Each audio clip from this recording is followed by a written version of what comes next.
influential on that map and is going to need to win those gunfights. But in front of him is going to have Benz. So I don't expect him to. However, if we look at inside the R point, if kivE does some work, kivE is able to break hard points on his own. He's that kind of guy. He's going to get in, can get a 3-piece, and literally change the course of the map on his own. So I'm really going to be looking more at kivE than Barca, because that role inside the R point is going to be beneficial. And if he can unlock some streaks, then he could be the difference maker. Like, literally every time I watch kivE, I feel like he's unlocking his streaks. Absolutely. So, Infection uplink. I mean, this is a map that I've got to say is more possibly towards fabE in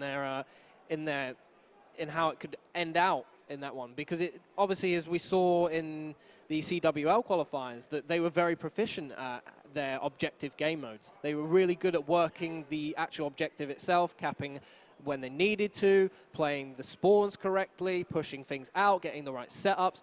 So for me, that's a map that I could definitely see fabE winning. And if they did do that and it went to a third map, I could also see them taking Hunted. I mean, it's about search and destroy strats at the end of the day. And, well, I don't know how many times fabE have probably played Splyce, so they might have some tricks up their sleeves. They could, but I think what I was really surprised with fabE during the qualifiers was that I was expecting them to be really good at S&D, because usually mainland European teams, whether it's French, Spanish, or German, have been pretty good at S&D. And they've actually not been very good at S&D during the qualifiers. And I remember Splyce taking it, winning both S&Ds, while fabE took uplink.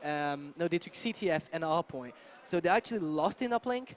So I think they're going to need to be off to a great start in R point. And I could see them taking the R point. The uplink, I don't know. The fact that it's Infection actually makes me think they could take it as well. So even though I'm going to contradict myself, because I just said they could take R point, but I actually see Splyce taking R point.